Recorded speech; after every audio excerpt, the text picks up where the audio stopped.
Cool. Okay. All right. All right, caller, you're live on the air. Please tell us your name, where you're calling from. Hi, this is Phil from New Jersey. Will Shavua Tov. Rob, it's always an honor to speak with you. Welcome, Phil. Yesterday, we read in the weekly Parsha. I'm focusing, Rob. I'm just going to give you the context of my question and then the actual question. Deuteronomy, Devarim, chapter 21, verse 23. I must tell you, Rob, I've read this over and over the years, and it just never resonated with me, but it did yesterday for whatever reason, and I wanted to just get your thoughts. Just for your viewers, it talks about a body being impaled on a stick or on a tree shall not remain upon the tree all night. You shall surely bury him the same day, for that body that's impaled is an abomination unto the Lord. I looked at Rashi's comments, Rob, and it suggests that because we're created in the image of God, it's an abomination to have essentially a corpse on a stick. My question to you, Rab, is what the heck is really going on in this section? And isn't it axiomatic that if it's an affront to the Lord for a dead man to be on a stick, then it would also be to worship a dead man on a stick? I'll hang up and listen to your thoughts. Thank you for considering. Very good. Rabbi, you clear on that? Wow. I guess he is. That's an applause for that question. Hang up now and tune in for your answer. Thank you. I didn't even think that's how you would end the question. I thought you were going somewhere else with it.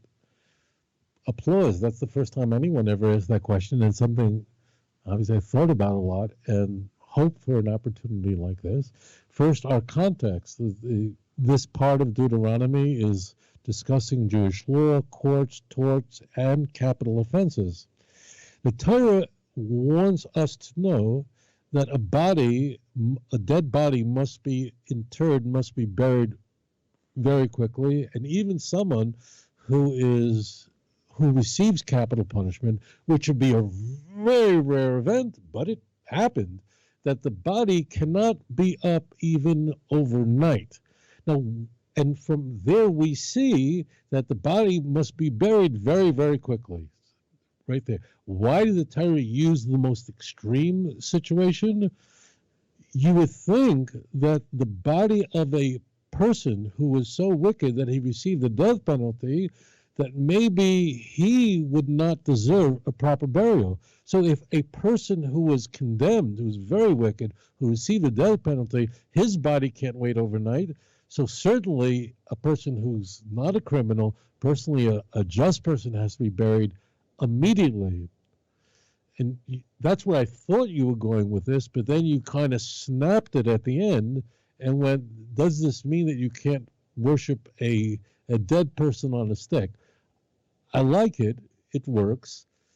I don't think this will be the verse I would use to conclude that. I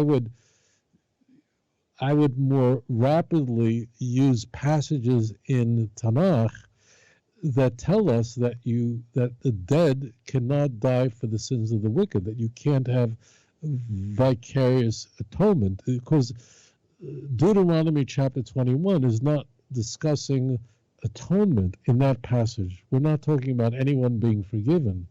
So I wouldn't use that. I would point to a passage which you, a firm person, says every day, Psalm 147, verse 3, Al tivtachu b'nadivim b'ven adam she'ein lo teshua. Put not your trust in princes or the Son of Man, wherein there is no salvation. That's what I would say. I would say, blessed is the man who doesn't put his trust in men. That's what I would do. So I would say that Deuteronomy 21, verse 23, is not conveying that. It's conveying that you must bury a person right immediately, and you can't leave a person's body out, and there's a rush to bury. And in fact, it's a very big mitzvah to bury someone as quickly as possible.